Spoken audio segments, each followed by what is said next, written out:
This is the life of Big Dub. Welcome.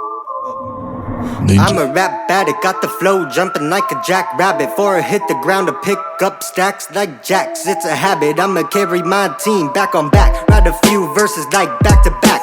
Pull out another like a rabbit in a hat. I can make a habit out of that. Damn, that's some magic, how about that? I'm the subject of discussion. I love 21 and I ain't bluffing. When I tell you I ain't nothing but number one. You guys can just freestyle when you want.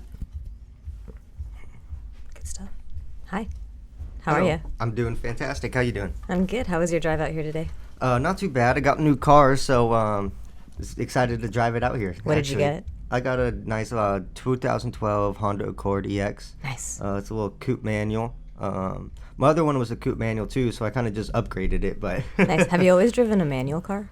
No. My first two cars were actually automatic, and my uncle's daughter had a car that she was getting rid of, and it was a manual. And so my dad was like, "Oh, you got to get it. It'll last forever." So I ended up getting it, and I had to learn how to drive it. And ever since then, I've always wanted another manual. Yeah, so. There's something about driving a manual car. You're a little bit more connected to the road, I feel. Yeah, At least that's my experience with it. Yeah, definitely. It's You feel the road a lot more, that's for sure. Yeah, that's cool. Hondas are sick. I drive a Honda, and it's like my favorite thing in the world. They'll last forever if you take care of them. Yeah, definitely. The one I got had only 88,000 miles, so it's good. Sick. It's good.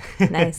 So you're from Ventura, right? Yep. Born and raised here. Born and raised. Have you gone anywhere else? Yeah, I went to Maine when I was 21, maybe 22. Mm-hmm. I went out there for school for 2 years, and I survived 2 winters, so that's pretty good. I'm happy about that. It's cold out there, huh? Oh yeah. What was Maine like in comparison to Ventura? It's hard to say because I worked at UPS at the time, and I had to be up at 4 o'clock every day, get there at 4:45.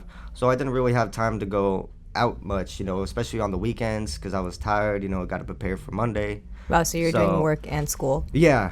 So it was a busy time. Not much time for going out and stuff, but I did a little sightseeing, and what I did see was beautiful. Especially in the fall, everything was everything was really flourish with leaves, all different colors. All the colors, yeah, I'm sure. Yeah, it was beautiful. Were you involved in music at all when you were out there? Yeah, a little bit. I went to the studio a couple times, but. Oh, so you've been to studios out in Maine? Yeah, but nothing I really put on Spotify or YouTube or anything like that. It was more personal, mainly because I didn't really connect with the producer so much, I guess. Okay. Is it like a different really work out. Music scene or different vibe, energy? Yeah, not as many hip hop or rappers out there. But the music scene is still pretty big. There's a lot of indie groups and small bands and stuff like that.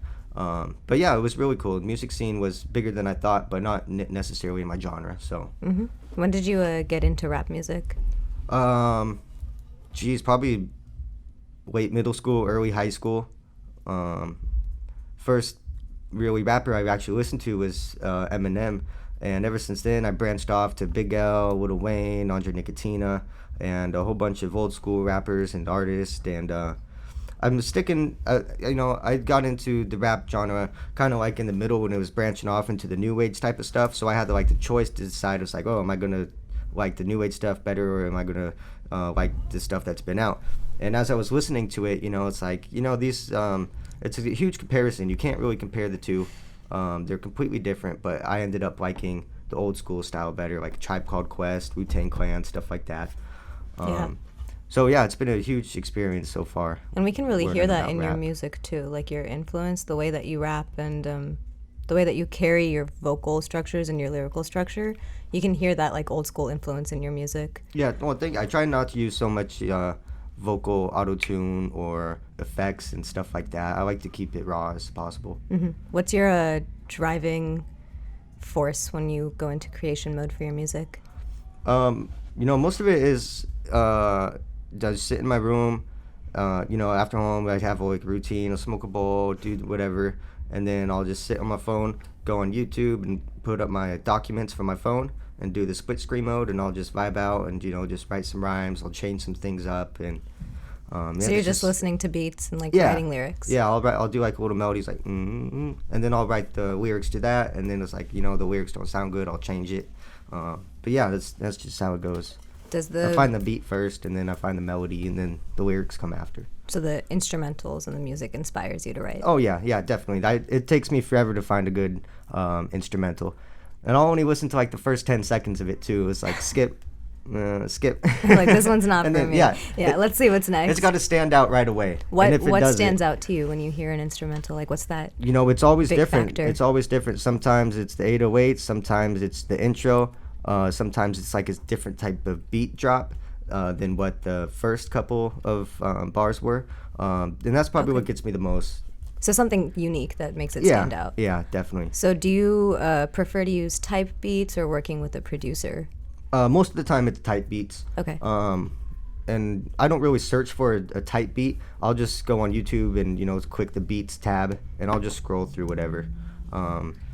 And really, I just start from the top and then work my way to the bottom. It's like first one, second one, third one, and then like if in the first 10 seconds it catches me, I'll stick to that, open up my documents, and boom, there we go. Nice. The writing happens. You do have experience working with a producer, though, right? You've worked with Mind Off. He Yo, was on yes. our second issue. Yep, I worked with Mind Off. He was actually the one who did the guitar playing in the song "What a Man Do." Mm-hmm. He did the chorus for that, and we also working on another song where I went into the studio and I had a beat and it didn't really fit with the lyrics as well. And so it was like, me and Mind Off were talking, and it's like, I'm going to open up this platform, and then we made our own beat. And I was like, I kind of helped him out with it, and he found the right instruments and the right tools, and it worked out. So that'll be coming here pretty soon, hopefully. So that's a pretty good duo, you and Mind Off. Oh, yeah. How did you meet him, get introduced to him?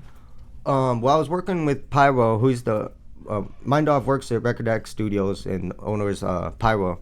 I was working with Pyro, and we did a song when I got back from Maine. I didn't release it or anything. How long ago was that? Probably 2 years. Okay. And so after that initial song, he introduced me to Mind Off, and I started working with him. We worked on one song, and I feel like the beat was not my style or whatever, and I didn't really like it. But the second time I went back to him, we just popped off and we hooked, we connected, and ever since then, smooth sailing. We've been working a lot. Nice. Yeah. So what's the new project? What does that have in store for us?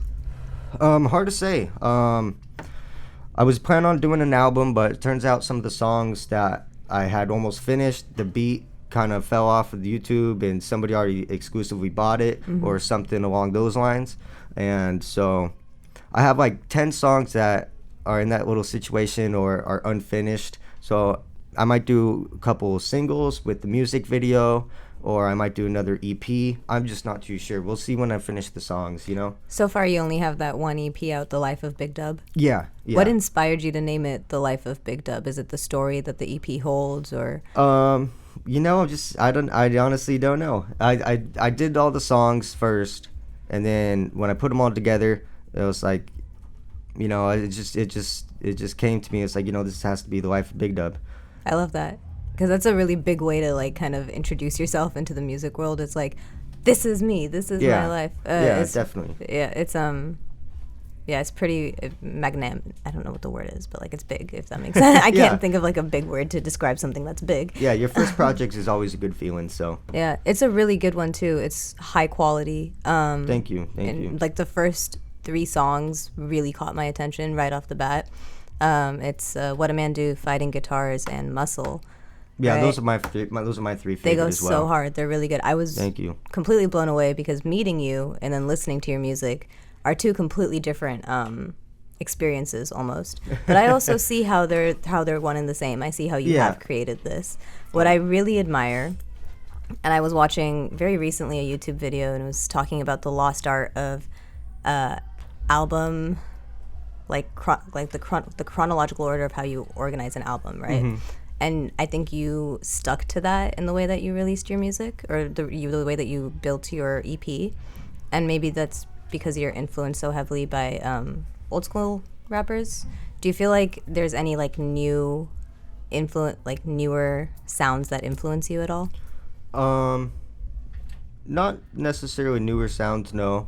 Do you listen to any newer artists? I honestly don't know. I'll probably stick to like 5 or 6 main artists that I really like, and other than that, I'll listen to a few singles here and there. But I know I'm not very adventurous when it comes to rap music. No. You know, I love metal. I love Metallica. You know, I like Guns N' Roses. I like, you know, I like a whole bunch of genre, techno, whatever. But not huge into the new rap stuff. No. What are you like listening to right now on your playlist? Oh, a whole bunch of Lil Wayne, Big L, Andre Nickatina, whole bunch of Mac Miller, a whole bunch of Metallica.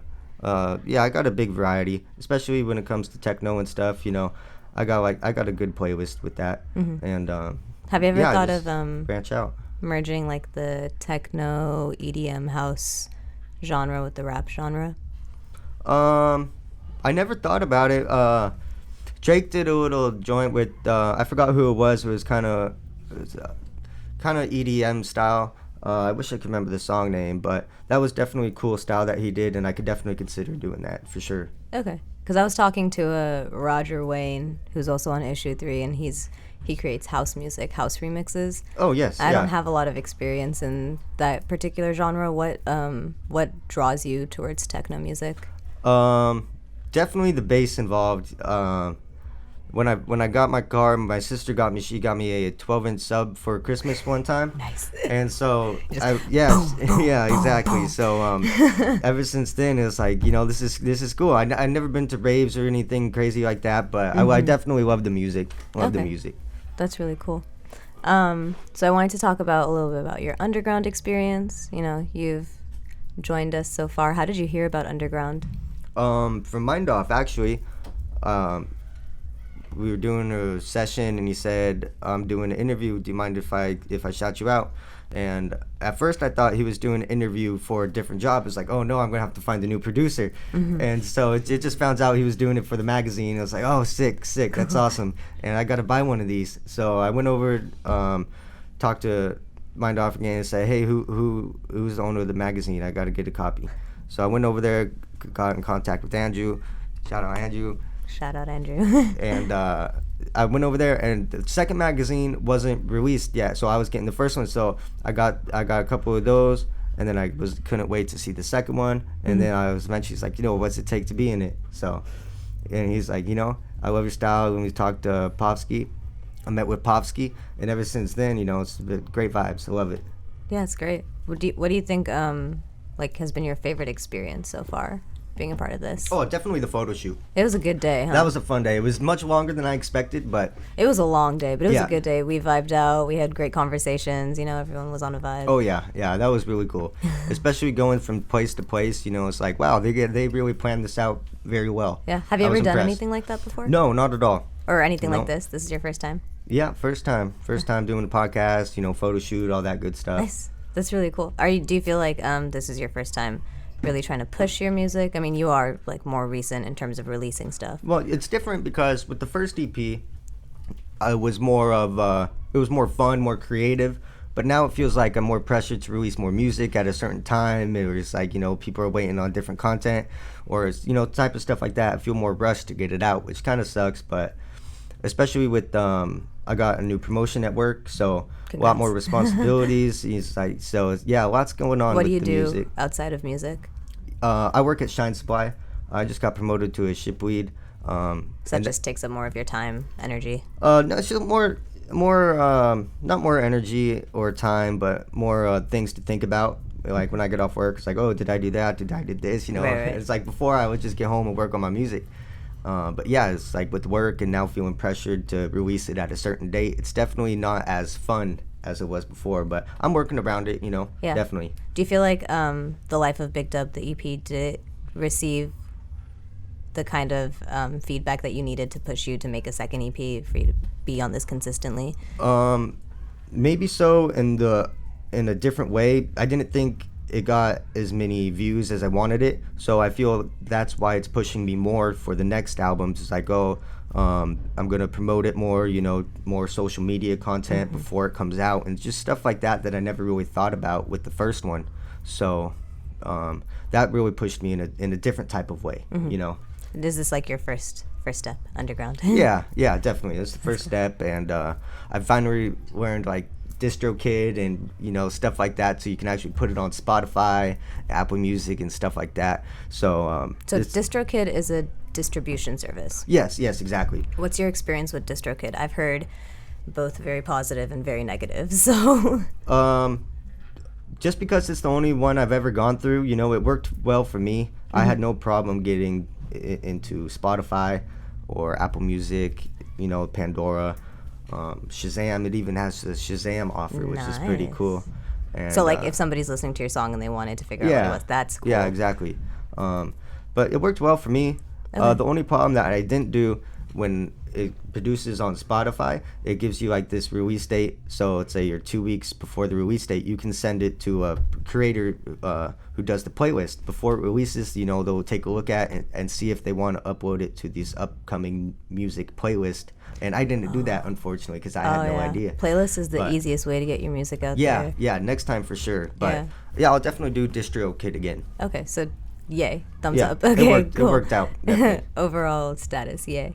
Do you have any advice for like up and coming artists? Because you just recently went through the process of putting a project together, releasing it, and then figuring out how to promote it. What's your advice for people who are trying to do that? Yeah, definitely. You know, set a release date much farther than you would think.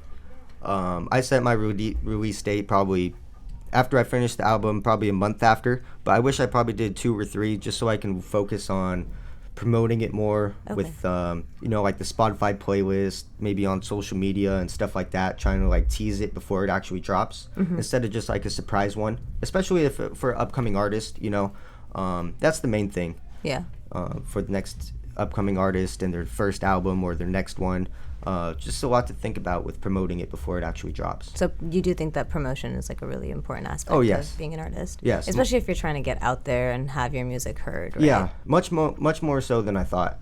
You know, you can make good music, whatever, but if you're not reaching the right audience, then it's not going to happen, you know? Yeah.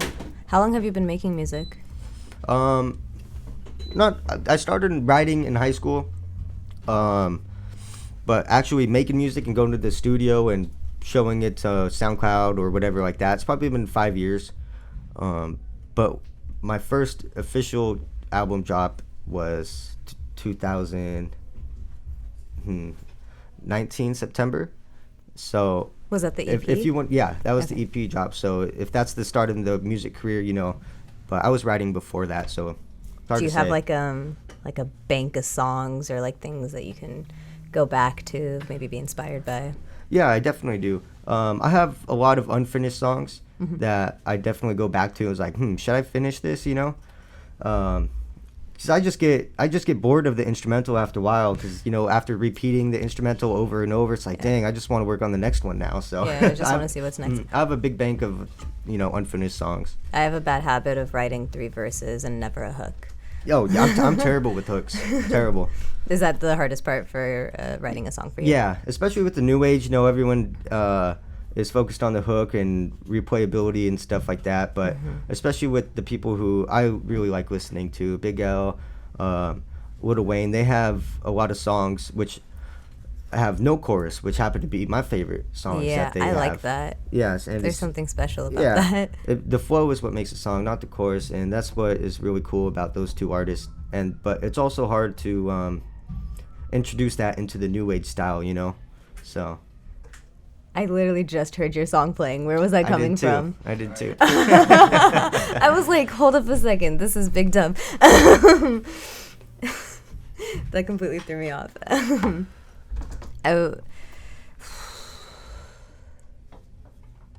Give me a second, you're gonna have to cut this part out. Yo, just make sure you're doing a good job, but just really try to speak into the mic. But you're doing a We'll good do. job. We'll do.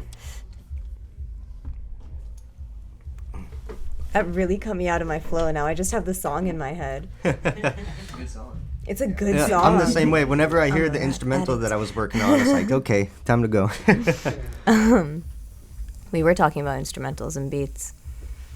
Your creation process. Why don't we talk about that? I think creation process is interesting. Everyone has a different way of creating. Some people I've noticed create better in collaborative environments. I'm a very hermit person. I have to be by myself, create an entire project, and then release it.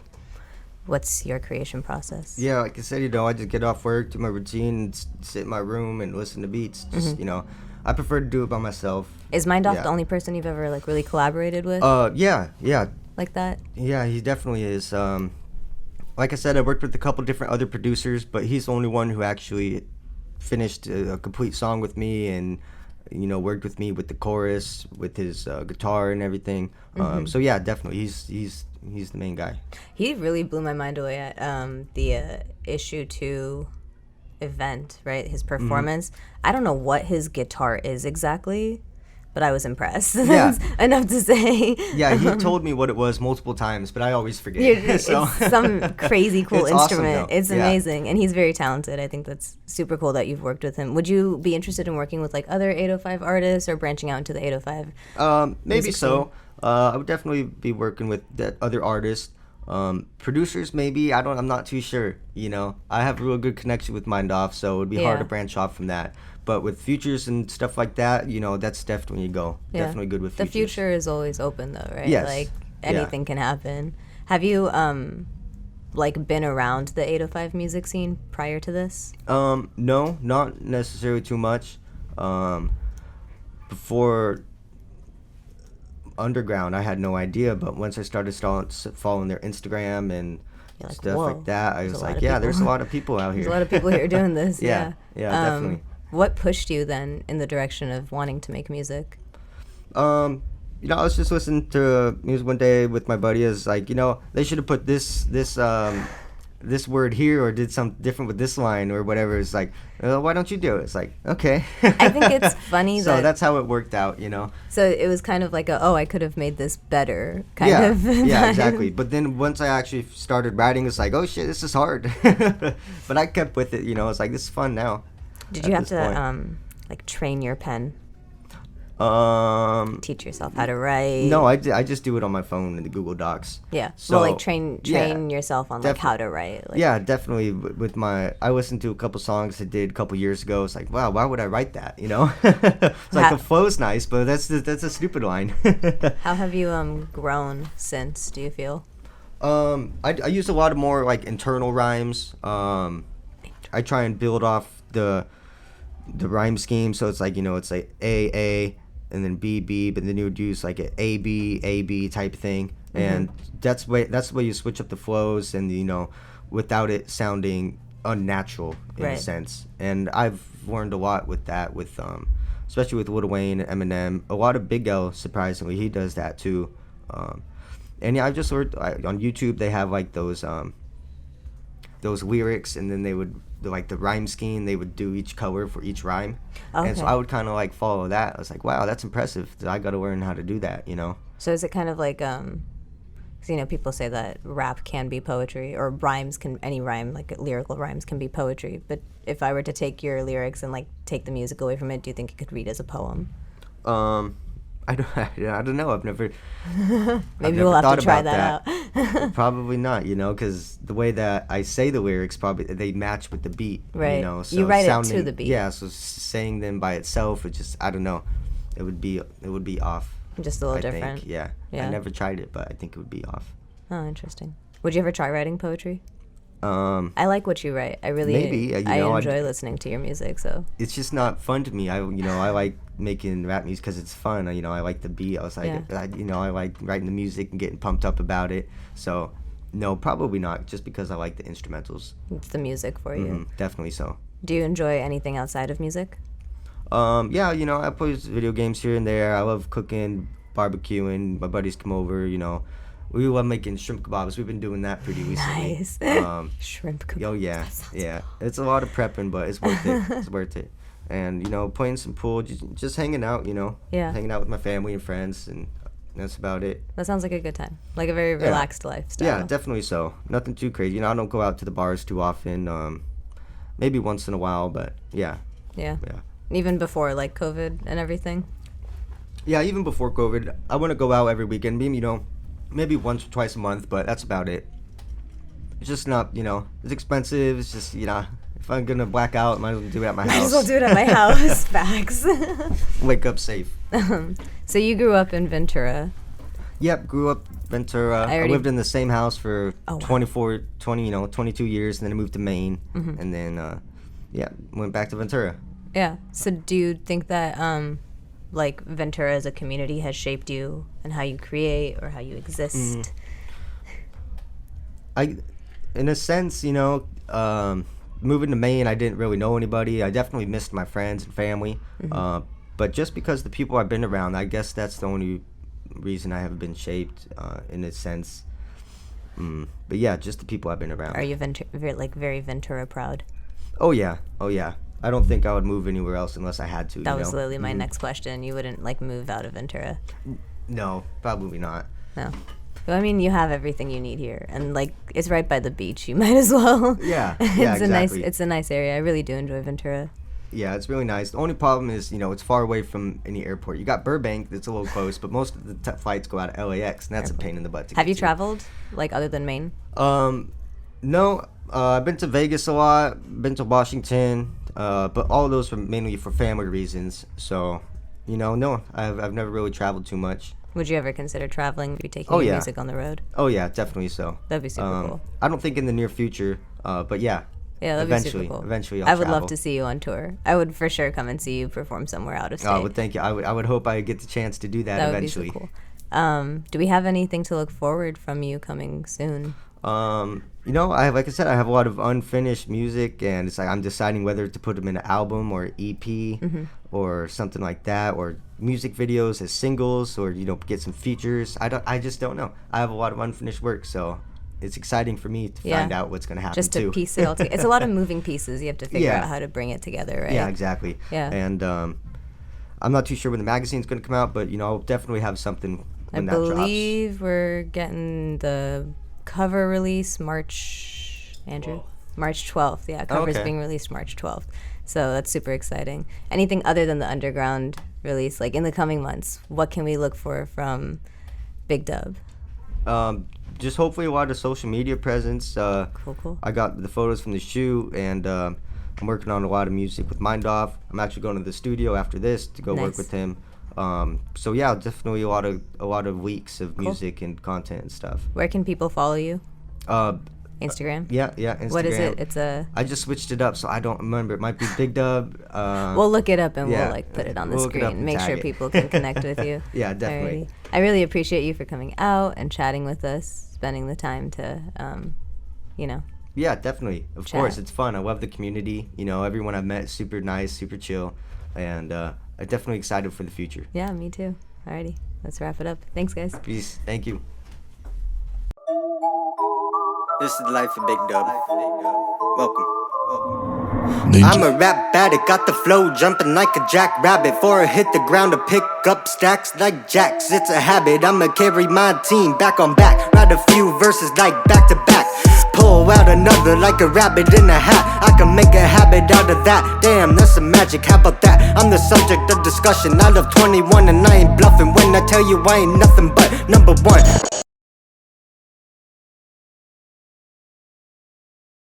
I really want to see what's coming next. Yeah, exactly. I can't even I know. But then I also talking to you. You're talking about there's that pressure to release whatever's next. I feel like the reason I asked you, do you feel like you're very much so. We got the homie Brad came through today, bro. What'd you think of the interview? I liked it. It was good. Big Dub. He's a natural, bro. He's a natural. We got Zohair. What are we working on? Homework? We're working on some homework. Period activity. Community college type shit. People are like, oh, let me see what this print. I'm all over again. How you doing, bro? How was the interview? It's great. Felt very comfortable. Hell yeah. Very comfortable. The mimosas help for sure. The mimosas. For sure.